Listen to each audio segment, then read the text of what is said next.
Ponekad zemlja pod našim nogama čuva tajne, koje nikada nisu trebale biti zakopane. A kada te tajne izađu na vidjelo, one ne mijenjaju samo život onoga tko ih otkrije. One prepisuju povijest cijelih generacija. Što biste učinili da, kopajući običnu rupu u dvorištu svoje kuće, pronađete nešto što je svijet pokušao sakriti desetljećima?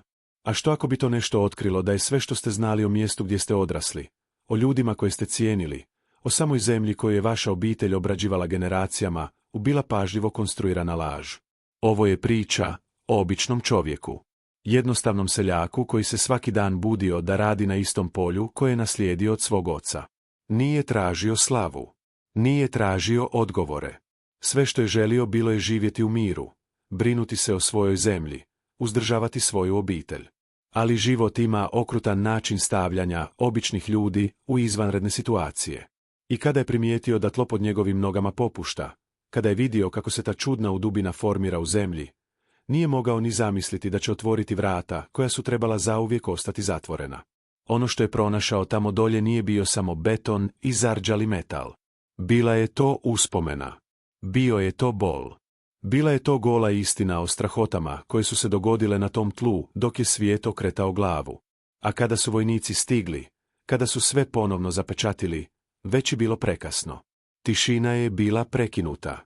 Jeste li se ikada zapitali što se može skrivati ispod mjesta gdje živite? Jeste li se ikada pitali koliko je priča izbrisano, koliko je života zaboravljeno, koliko je zločina zakopano pod slojevima vremena i betona? Ova priča će vas odvesti na mračno mjesto. Mjesto gdje se prošlost i sadašnjost brutalno sukobljavaju. Gdje potraga za istinom ima iznimno visoku cijenu. Gdje običan čovjek postaje čuvar tajni koje bi moćni ljudi ubili da ostanu zakopane. Prije nego što nastavite, moram vas nešto zamoliti. Ako osjetite da vas ova priča dira, ako vas tjera da preispitate stvari koje nikada niste preispitali, ostavite like. Jer priče poput ove moraju biti ispričane. One moraju biti saslušane. A ako još niste dio ove zajednice koja cijeni istinu, koliko god bila mračna, pretplatite se na kanal. Mi smo ovdje da iznesemo na vidjelo ono što su pokušali zadržati u tami. Ali prije svega, ostanite do kraja. Jer ono što je ovaj čovjek otkrio ne završava kada vojnici zapečate rupu. Ne završava kada dokumenti budu odneseni. Istina ostaje živa. I ono što ona otkriva o našoj ljudskoj prirodi, o tome što smo sposobni učiniti i sakriti, promijenit će način na koji gledate na svijet. Pripremite se, jer neka otkrića ne mogu biti poništena. A neke istine, jednom kada ih spoznamo, nikada nas više ne ostavljaju na miru. Zimsko jutro nad Slavonijom bilo je mirno kao i svako drugo. Magla se polako dizala iznad smrznutih polja dok je Petar Kovač, seljak star 53 godine, hodao prema svom vinogradu s motivom u ruci. Njegova koža bila je obrađena od sunca i vjetra, a ruke hrapave od 40 godina rada na istoj zemlji koju je naslijedio od oca. Petar nije bio čovjek velikih ambicija. Zadovoljavao se skromnim životom u selu Lipovac, nedaleko od Vukovara, gdje su ga svi poznavali kao tihog i pouzdanog susjeda. Njegove dane ispunjavao je rad na polju, briga o lozama i povremeni razgovori s prijateljima u lokalnoj birtiji. Ništa spektakularno, ništa neobično. Samo miran, predvidljiv život daleko od gradske vreve. Te jeseni, međutim, Petar je primijetio nešto što ga je uznemirilo. Dio njegovog polja, nekoliko metara od starog hrasta koji je stajao tu više od 100 godina, počeo je propadati. Zemlja se slijegala, stvarajući plitku u dubinu koja se svakim danom širila. Isprva je mislio da je to samo prirodno tlo koje popušta nakon obilnih kiša, ali kad je udubina postala dovoljno velika da bi čovjek mogao stati u nju, Petar je shvatio da mora nešto poduzeti. Prije nego što bi situacija postala opasna, odlučio je sam istražiti problem. Jednog januarskog jutra, naoružan lopatom i željeznom šipkom, Petar je krenuo prema zabrinjavajućem dijelu polja. Snijeg je tanko pokrivao zemlju, čineći sve oko njega bijelo i tiho. Dok je kopao, osjetio je kako mu šipka udara u nešto čvrsto. Nije bila stijena. Zvuk je bio drugačiji, metaličniji, šuplji. Srce mu je počelo brže lupati. Nastavio je kopati opreznijom rukom, uklanjajući zemlju prstima, dok nije ugledao ono što je ležalo ispod. Beton. Stari, izlizani beton sa znakovima korozije i vremena. Ali to nije bilo sve. U sredini betonske ploče bio je metalni poklopac, zarđao ali vidljiv, s natpisom koji je jedva mogao pročitati. Petar je zastao. Riječi na poklopcu bile su na njemačkom. Njegov djed pričao mu je priče o Drugom svjetskom ratu, o nacističkoj okupaciji, o bunkrovima i skrovištima koja su izgradili po cijeloj Hrvatskoj. Ali nikad nije spomenuo ništa o ovom dijelu polja. Petar je osjetio kako ga hladnoća puzanjem obuzima, i nije bila samo zbog zimskog zraka. Nešto duboko u njemu govorilo mu je da ostavi sve kako jest, da zatrpa rupu i zaboravi što je vidio. Ali znatiželja, ta ljudska osobina koja nas tjera da otključamo vrata, koja bi možda trebalo ostati zatvorena, bila je jača. Tijekom sljedećih dana, Petar je nastavio kopati. Radio je sam, ne govoreći nikome o svom otkriću. Nije znao zašto. Možda zato što je osjećao da bi to privuklo neželjenu pažnju. Možda zato što je negdje u sebi želio biti prvi koji će vidjeti što se krije ispod. Metalni poklopac bio je velik, možda 2 metra u promjeru, i teško je bilo ukloniti zemlju oko njega. Ali Petar je bio uporan. Svaki dan, sat ili 2 prije mraka, dolazio bi na mjesto i nastavio svoj posao. Kad je konačno očistio cijeli poklopac, pokušao ga je otvoriti. Bilo je uzaludno. Zarđani mehanizam bio je blokiran desetljećima neaktivnosti. Petar je znao da će mu trebati pomoć. Nerado je pozvao svog sina, Marka, mladog čovjeka od 27 godina koji je radio kao električar u obližnjem gradu. Marko je stigao sljedeći dan sa latima i znatiželjnim pogledom. Kad je ugledao što je otac otkrio, njegove oči su se proširile. Zajedno su radili na otvaranju poklopca. Koristili su poluge, martić, čak i malo ulja za podmazivanje harđe. Poslije više od sat vremena, začuli su klik. Metalni poklopac je popustio. Petar i Marko su ga podigli, otvarajući ulaz u tamu ispod. Hladni zrak odjednom je prodro van, donoseći sa sobom miris koji nijedan od njih nije mogao opisati. Bio je to miris starosti, zatvorenog prostora, vlage i nečeg drugog, nečeg neugodnog. Marko je izvadio baterijsku lampu iz džepa i usmjerio je u tamu. Ispod poklopca nalazilo se stepenište, betonske stube koje su se spuštale duboko u zemlju. Zidovi su bili obloženi starim ciglama, a na nekim mjestima bilo je vidljivo ljuštenje boje. Petru je zastao dah. Ovo nije bila samo neka napuštena podrum. Ovo je bilo nešto mnogo veće, nešto što je sagradio netko s resursima i namjerom. Otac i sin razmijenili su pogled. Marko je prvi progovorio. Trebamo zvati nekoga. Petar je kimnuo, ali nije mogao sakriti drhtanje u rukama. Znao je da je ovo trenutak koji će promijeniti sve. Sljedećeg jutra, Marko je kontaktirao lokalnu policiju. Policajci su došli, pogledali u rupu i odmah shvatili da ovo nadilazi njihove kapacitete. Kontaktirali su županijsku upravu, koja je zatim alarmirala Ministarstvo obrane. U roku od 48 sati, Petarovo polje bilo je puno ljudi u uniformama. Vojnici iz Hrvatske vojske stigli su s opremom i stručnjacima. Njihov vođa, pukovnik Ivan Tomić, bio je čovjek u kasnim 40. godinama sa šiljatim pogledom i autoritetom, koji se osjećao na kilometre. Razgovarao je s Petarom ljubazno ali čvrsto, postavljajući pitanja o tome kako je otkrio ulaz, je li išta dirao ili premještao. Petar je odgovorio iskreno. Pukovnik je kimnuo i naredio svojim ljudima da osiguraju područje. Postavljene su barikade oko Petarovog polja. Seljaci iz Lipovca gledali su sa zebnjom kako vojni kamioni dolaze i odlaze. Šuškalo se po selu. Neki su govorili da je Petar našao staro nacističko skladište oružja. Drugi su šaptali o tajnim tunelima koji povezuju cijelu regiju. Bilo je onih koji su vjerovali da je riječ o masovnoj grobnici, još jednom bolnom ostatku rata koji je opustošio ove krajeve. Petar je šutio. Nije znao što da kaže. Stručnjaci su spustili kamere u podzemni prostor. Snimci su pokazali nešto nevjerojatno. Ispod Petarova polja nalazio se cijeli kompleks prostorija, hodnika i komora. Nije bio mali. Prostirao se duboko u zemlju, s betonskim zidovima debljine više od metra. Na nekim zidovima bili su ispisani nacistički simboli, ali bilo je i drugih oznaka, novih, koje nisu odgovarale tom vremenu. Pukovnik Tomić naredio je da se formira tim za istraživanje. Petar je gledao kako vojnici silaze u tamu, svaki s opremom i zaštitnom odjećom. Osjećao je mješavinu ponosa i straha. Ponos zato što je on bio taj koji je otkrio nešto toliko značajno. Strah zato što nije znao što će pronaći. Sat vremena kasnije, prvi vojnik se vratio na površinu. Njegov izraz lica bio je blijed, ozbiljan. Šapnuo je nešto pukovniku, a pukovnik je odmah naredio da se područje još više zatvori. Novinarima nije bilo dozvoljeno pristupiti. Čak ni Petru više nije bilo dopušteno gledati što se događa. Te noći, Petar nije mogao spavati. Ležao je u svom krevetu, slušajući vjetar kako tuče po prozorima. U glavi mu se vrtjele misli. Što su našli ispod? Zašto je sve odjednom postalo tako tajno? Znao je da nešto nije u redu. Znao je da je ova priča tek počela. Sljedećih dana, vojska je intenzivno radila na Petarovu polju.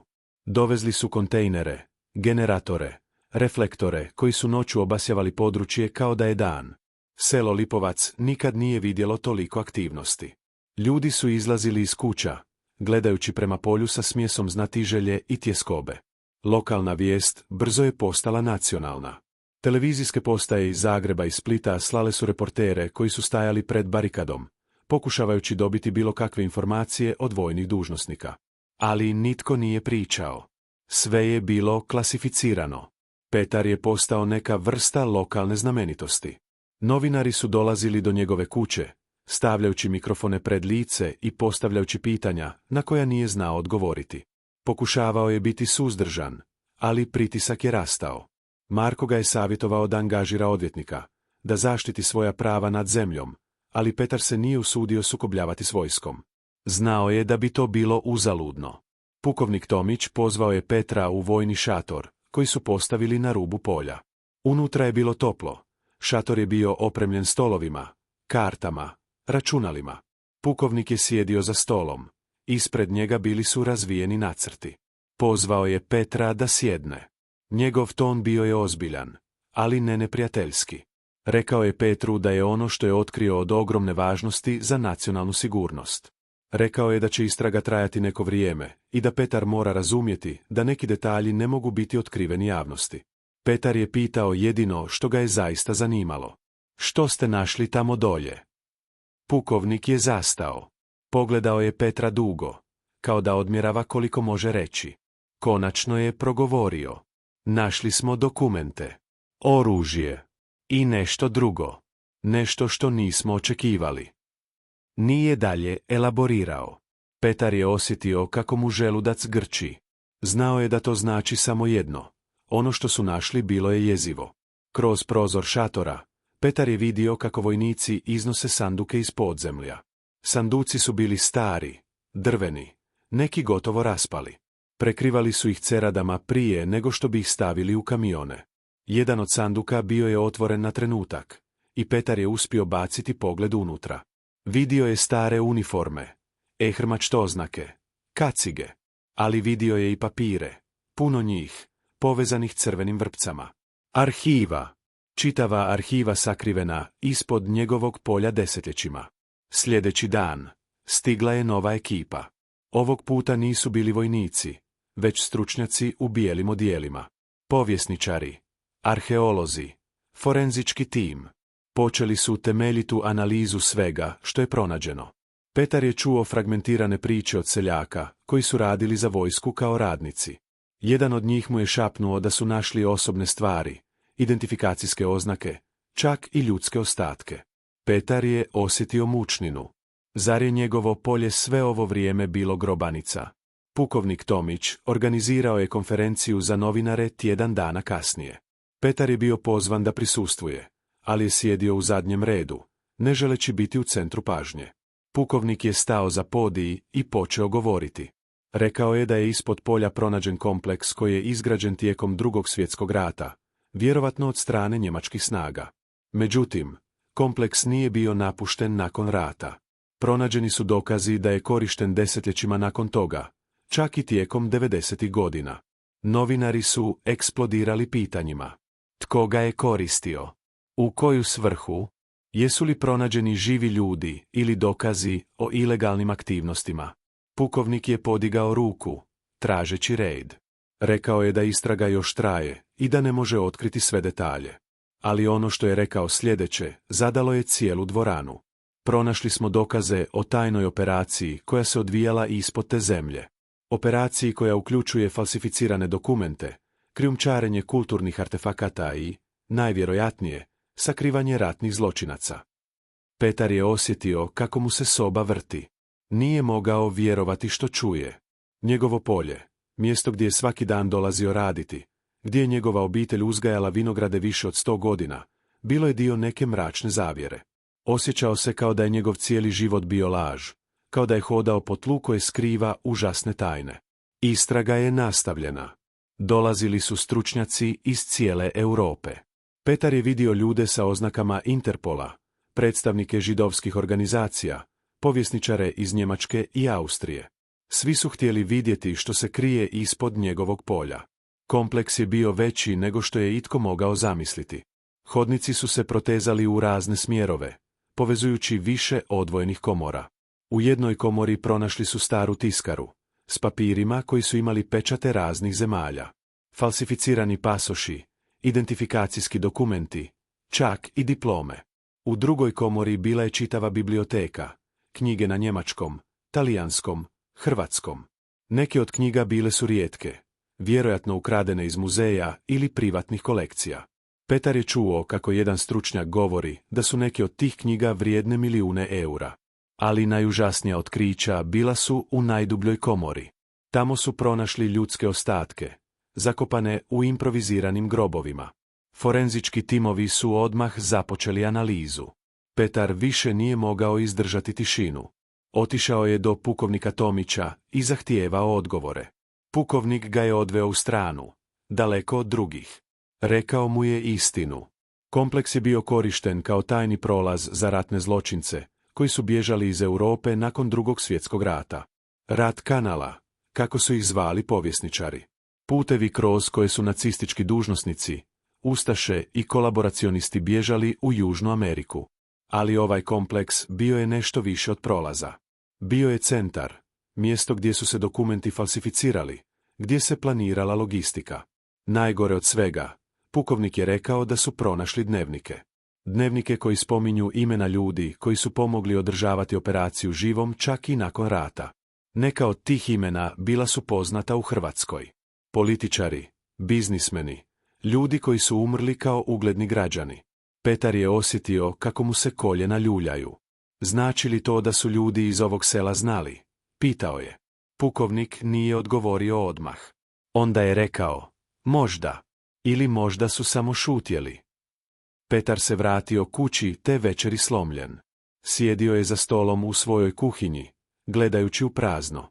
Njegova žena, Ivana, pokušala ga je utješiti, ali nije bilo riječi koje bi mogle ublažiti težinu onoga što je saznao. Njegov sin, Marko, sjedio je s njim, ruku na očevom ramenu. Nisi ti kriv za ništa od ovoga, tata, rekao je. Ali Petar se nije mogao otresti osjećaja krivnje. Zašto baš njegovo polje? Zašto baš njegova obitelj? Je li bilo slučajno ili je postojala neka veza koju nije znao? Dolazili su mu uznemirujući snovi.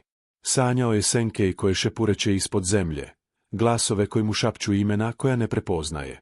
Probudio bi se usred noći, preplašen mokrim od znoja.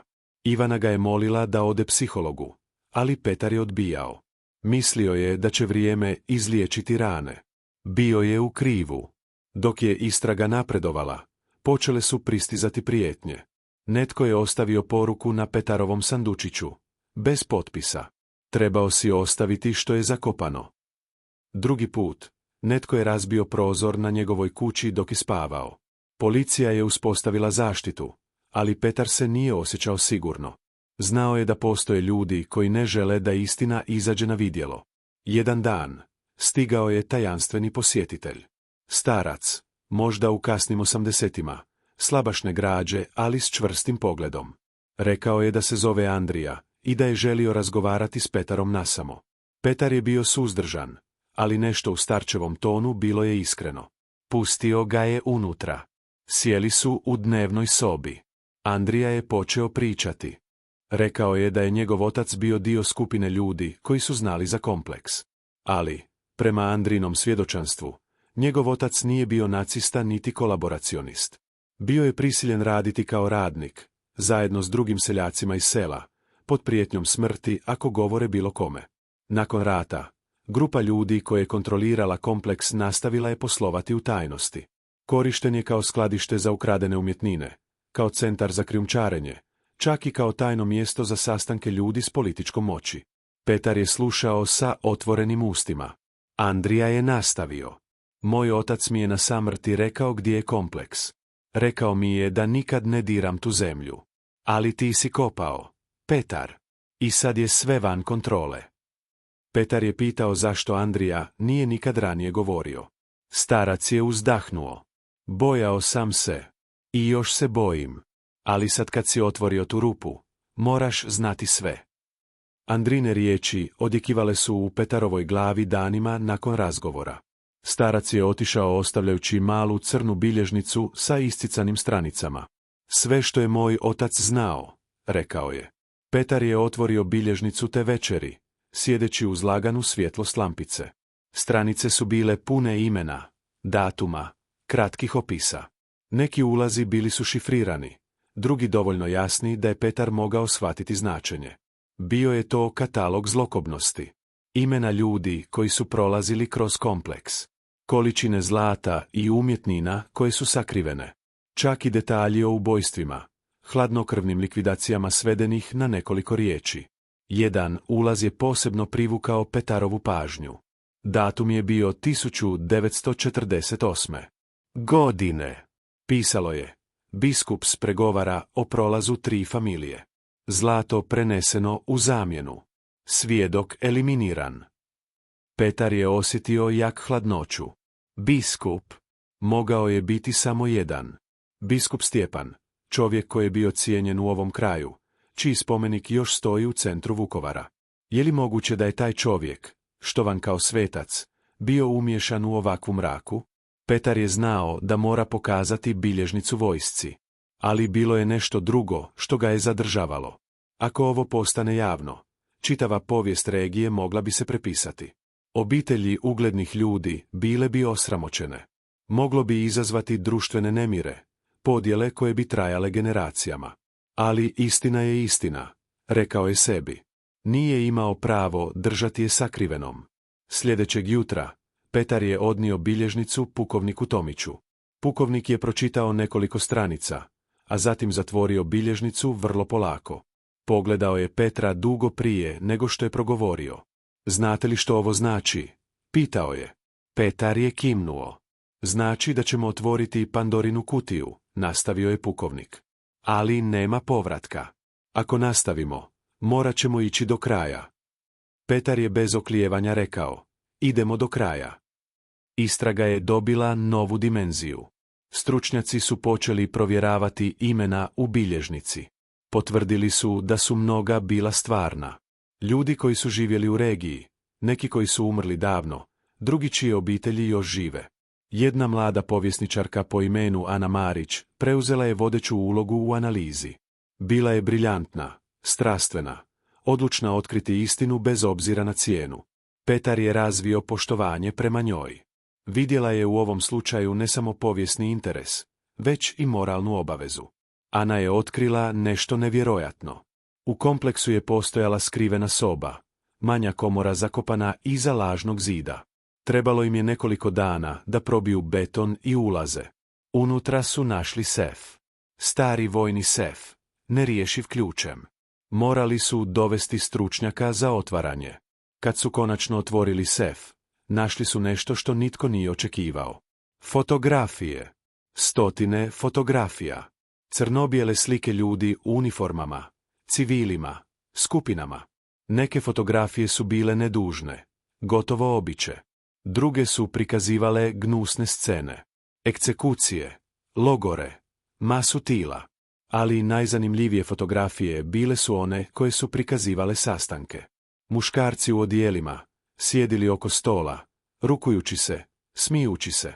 Na pozadini nekih fotografija moglo se prepoznati hrvatske krajolike. Slavonija, Dalmacija. Zagorje. Ana je identificirala neke od lica. Poznati ljudi. Političari iz prošlosti. Industrijalci. Jedan je čak bio osnivač jedne od najuglednijih hrvatskih tvrtki. Čovjek čija se obitelj danas hvali filantropijom i kulturnim doprinosom. Petar je gledao te fotografije sa gađenjem. Ovi ljudi nisu bili žrtve. Bili su počinitelji. I njihova djela bila su zaboravljena, pokopana pod slojevima vremena i šutnje. Ali bio je još jedan element koji je šokirao sve. Među fotografijama bile su i fotografije djece. Djece u uniformama, djece sa oružjem. Jedna fotografija prikazivala je grupu mladih dječaka, ne starijih od 12 godina, koji stoje ispred nacističke zastave. Na pođini fotografije bilo je napisano: Nova generacija. Budućnost pokreta. Petar je morao izaći van da se prošeta. Nije mogao podnijeti pomisao da su djeca bila indoktrinirana u takvu mraku. Dok je Ana i njezin tim nastavljali analizu, dolazili su i novi problemi. Počeli su primati prijetnje. Anonimne poruke, pozivi u gluho doba noći. Netko nije želio da istina izađe na vidjelo. Ana je bila neustrašiva. Nastavila je s radom, ignorirajući upozorenja. Ali pukovnik Tomić bio je zabrinut. Povećao je sigurnosne mjere, ali znao je da nisu sveobuhvatne. Jedne večeri, dok je Ana radila kasno u šatoru, dogodio se napad. Netko je bacio molotovljev koktel kroz prozor. Vatra se brzo proširila. Ana je uspjela pobjeći, ali dokumenti, fotografije, dio materijala bio je uništen. Vojnici su ugasili vatru, ali šteta je bila učinjena. Petar je bio bijesan. Pozvao je javnu tribinu, tražeći da se počinitelji nađu i kazne. Ali duboko u sebi znao je da su ljudi odgovorni vjerovatno zaštićeni, možda čak i na visokim pozicijama. Istraga je nastavljena usprkos napadima. Analiza ljudskih ostataka pronađenih u kompleksu pokazala je da su pripadali ljudima različitih nacionalnosti. Bilo je Židova, Roma, političkih disidenata. Neki su bili ubijeni kratkom egzekucijom, drugi pomrli od gladi i bolesti. Forenzičari su radili marljivo da identificiraju žrtve. Svako ime, svaka priča vraćala je ljudskost ovim zaboravljenim dušama. Jedan od forenzičara, mladi čovjek po imenu Luka, otkrio je nešto neobično. DNK jedna od žrtava poklopio se s bazom podataka nestalih osoba iz 90. godina. Nije bio Drugi svjetski rat. Bio je Domovinski rat. To znači da je kompleks korišten čak i tijekom 90-ih. Luka je odmah obavijestio pukovnika. To otkriće promijenilo je sve. Ako je kompleks korišten tijekom Domovinskog rata, to znači da su još živi ljudi koji znaju o tome. Ljudi koji su možda još uvijek na vlasti, još uvijek imaju utjecaj. Pukovnik Tomić znao je da ovo postaje politički zahtjevno. Kontaktirao je Ministarstvo pravosuđa, tražeći pravne savjete. Odgovor je bio oprezni. Budite pažljivi. Ovo može destabilizirati čitavu regiju. Ali Ana, Luka i Petar nisu bili voljni odustati. Bili su svjesni rizika, ali smatrali su da istina mora pobjediti. Organizirali su tajni sastanak sa nezavisnim novinarima. Pokazali su im fotografije, dokumente, dokaze. Novinari su bili zapanjeni. Jedan od njih, iskusni reporter po imenu Tomislav, obećao je da će objaviti priču bez obzira na pritiske. Ovo mora svijet znati, rekao je. U međuvremenu, Petar je primio neočekivani posjet. Bilo je to kasno poslje podne. Sunce je zalazilo iza horizonta. Na vrata je pokucao čovjek u skupom odijelu, sa zaštitarima. Predstavio se kao odvjetnik obitelji Marković, jedne od najmoćnijih obitelji u Hrvatskoj. Rekao je da dolazi s ponudom. Ako Petar prestane pričati o kompleksu, obitelj će mu platiti značajnu količinu novaca. Dovoljno da osigurate budućnost svoje familije, rekao je odvjetnik. Petar je stajao na pragu, gledajući čovjeka bez riječi. Zatim je polako zatvoriti vrata u lice. Nije rekao ništa. Odvjetnik je pokucao ponovo, glasnije ovog puta. Petar je otključao vrata i rekao samo jednu rečenicu. Ovi ljudi zaslužuju pravdu. I dobit će je. Odvjetnik je otišao, ali Petar je znao da to nije kraj. Prijetnje su postale ozbiljnije. Jedna noć, netko je pucao kroz prozor njegove kuće. Metak je završio u zidu dnevne sobe, nekoliko centimetara od mjesta gdje je Ivana stajala. To je bilo previše. Petar je zahtijevao vojnu zaštitu za svoju obitelj. Pukovnik je pristao. Vojnici su postavljeni oko kuće, dan i noć. Unatoč svemu, Petar nije odustao. Svaki dan je dolazio na polje, gledajući kako istraga napreduje. Viđeo je kako iznose još sanduka, još dokumenata. Svaki novi nalaz bio je još jedan komadić slagalice. Polako, ali sigurno, slika je postajala jasnija. Kompleks nije bio samo sklonište ratnih zločinaca. Bio je čvorište, mjesto gdje su se odvijale transakcije, dogovori, gdje su moć i novac mijenjali ruke daleko od pogleda javnosti. Ana je sastavila sveobuhvatan izvještaj. Sastojao se od 100 stranica, s fotografijama, svjedočenjima, analizama. Bio je to najkompletniji dokument o tajnoj povijesti regije ikad sastavljen. Pukovnik Tomić poslao ga je u Haag, u Međunarodni sud za ratne zločine. Reakcije su bile trenutne. Tužitelji su zahtijevali pristup kompleksu, zahtijevali su sva dokumenta. Petar je sjedio kod kuće, gledajući vijesti na televiziji. Prvi put, cijeli svijet je govorio o njegovom polju. Al Jazeera, BBC, CNN, svi su izvještavali. Bio je ponosan, ali i prestrašen. Znao je da će reakcije biti snažne. I bio je u pravu. 2 tjedna nakon što je izvještaj poslan u Haag, počela je lavina. Političari su počeli optuživati jedni druge. Neke stranke tvrdile su da je istraga politički motivirana, pokušaj diskreditiranja određenih skupina. Drugi su zahtijevali potpunu transparentnost i kazne za sve odgovorne. Zemlja je bila podijeljena. Prosvjedi su izbili u Zagrebu, Splitu, Rijeci. Neki su tražili pravdu, drugi su branili čast pokojnih predaka. Petar je gledao kako se njegov jednostavni život raspada. Postao je simbol. Za neke, heroj koji je otkrio istinu. Za druge, izdajica koji je blatio ugled Hrvatske. Dobivao je pisma podrške, ali i pisma mržnje. Neke obitelji čiji su preci bili spomenuti u dokumentima tužile su ga za klevetu. Petar je morao angažirati advokata, a to ga je koštalo sve što je imao. Ivana je plakala svaku noć. Marko, njegov sin, izgubio je posao. Tvrtka ga je otpustila pod pritiskom nekih od moćnih obitelji povezanih s kompleksom. Petarova obitelj bila je razorena, ali on nije želio odustati. Ovo nije za nas, rekao je Ivani jedne večeri. Ovo je za sve one koji su umrli ispod te zemlje. Oni zaslužuju da budu ispričani njihovi životi. Međunarodni sud poslao je svoje istražitelje. Došli su u Lipovac sa opremom, sa stručnjacima iz cijelog svijeta. Analiza kompleksa trajala je mjesecima. Pronašli su još ljudskih ostataka, još dokumenata, još dokaza o zlodjelima. Ali pronašli su i nešto drugo, nešto što je zbunilo sve. U najdubljem dijelu kompleksa, sakrivenom iza 3 metalna vrata, bila je soba ispunjena zlatom. Šipke zlata, slagane u savršenim redovima, svaka označena sa simbolom koji nije bio poznat ni jednom stručnjaku. Analiza je pokazala da je zlato vjerojatno ukrađeno tijekom rata, možda čak iz aučica ili drugih logora. Ali postoje i oznake koje sugeriraju novije podrijetlo.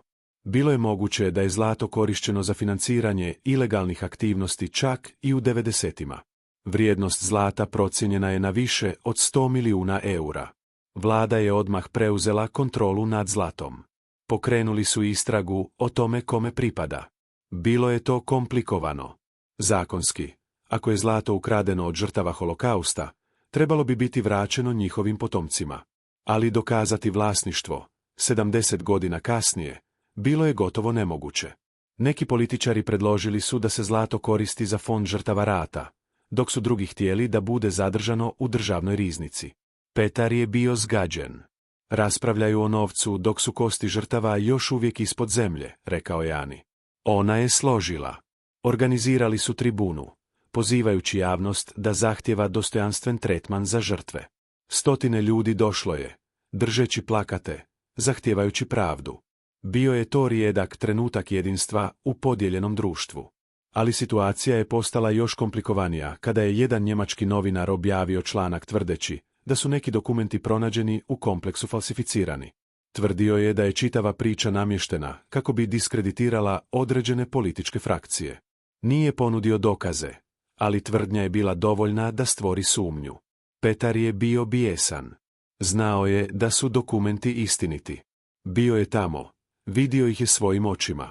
Ana je organizirala konferenciju za tisak. Pozvala je neovisne stručnjake da potvrde autentičnost dokumenata. Forenzički analitičari iz Švicarske i Nizozemske došli su i potvrdili da su dokumenti stvarni, da starine odgovaraju navedenim vremenima. Njemački novinar bio je prisiljen povući članak, ali šteta je bila učinjena. Sumnja je već bila zasadicena umovima javnosti. Dok je pravna bitka trajala, Petar je počeo primati posjete ljudi koji su željeli zahvaliti. Dolazili su potomci žrtava, ljudi čije obitelji nisu znale što se dogodilo njihovim precima. Jedna stara žena, čija baka je nestala 1944. godine, došla je u Petarovu kuću. Plakala je na njegovom pragu, držeći fotografiju svoje bake. Znala sam da nije bila zaboravljena, rekla je kroz suze. Petar je zagrlio ženu, osjećajući kako mu suze naviru u oči. Ali bilo je i drugih posjetitelja, onih čiji su preci bili spomenuti kao počinitelji.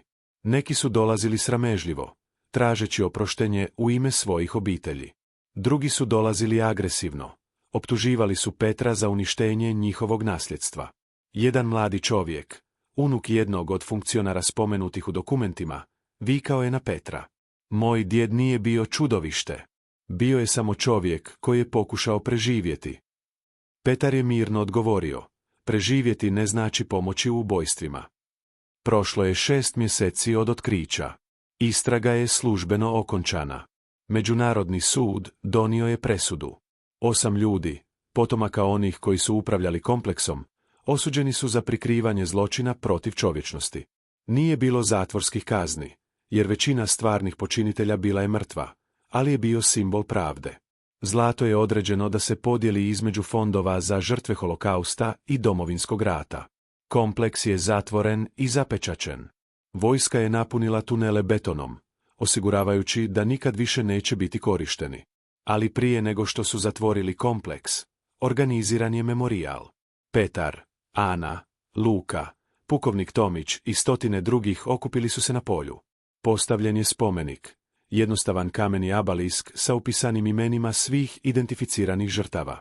Na ceremoniji jedan rabin je govorio, zatim katolički svećenik, zatim imam. Bilo je govora o pomirenju, o potrebi da se nikad ne zaboravi prošlost, ali i da se ne dopusti da nas definiše.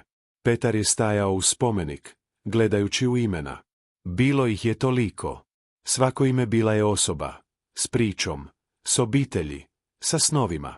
Svi nestali u tami ispod njegove zemlje. Dok je ceremonija završavala, Ana je prišla Petru. "Učinio si pravu stvar," rekla je.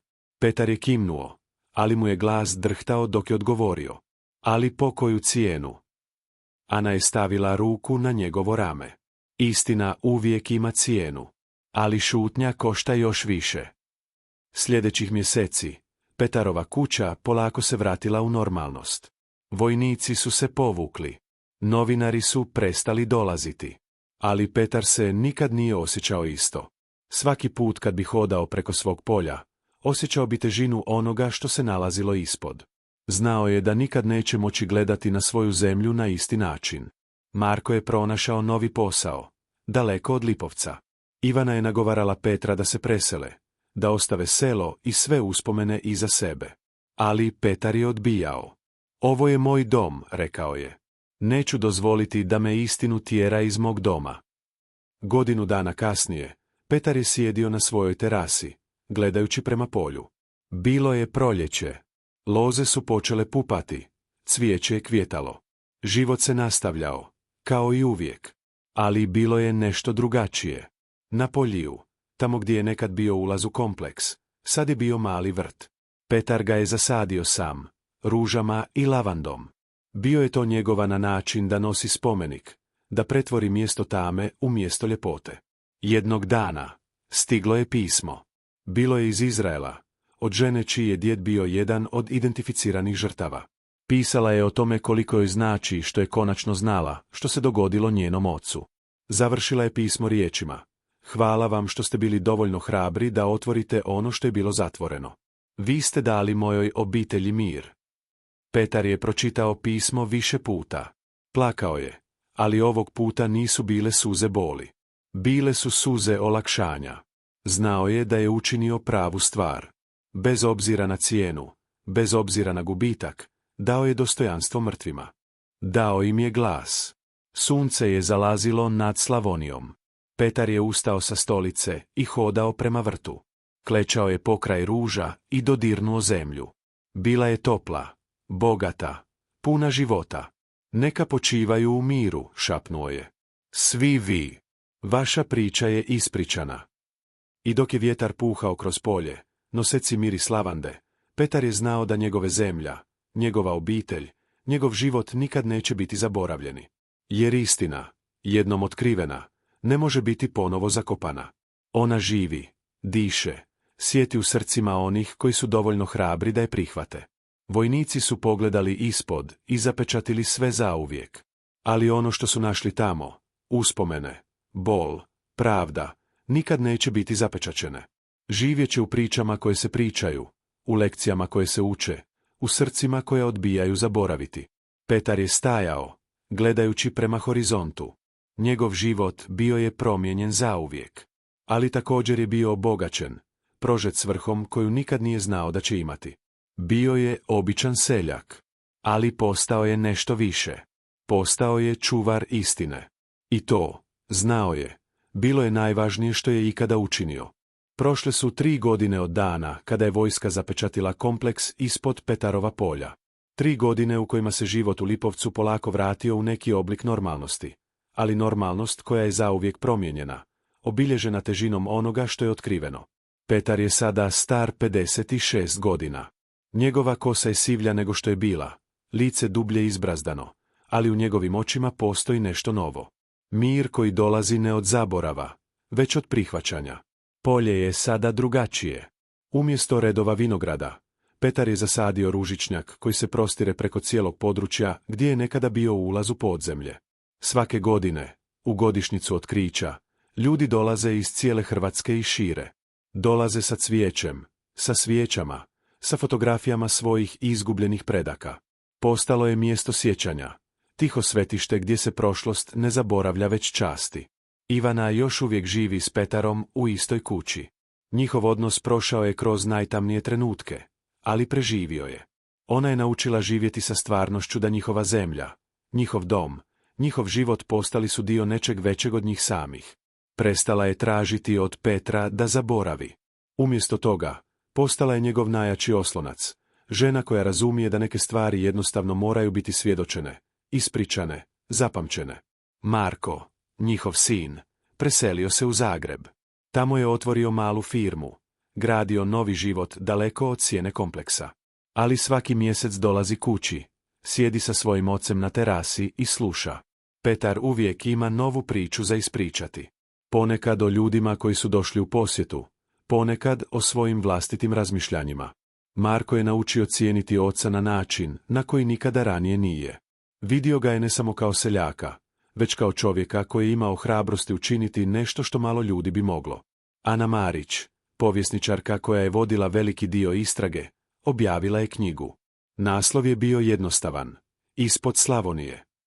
Knjiga je postala bestseller ne samo u Hrvatskoj, već u cijeloj Europi. Prevedena je na 10 jezika.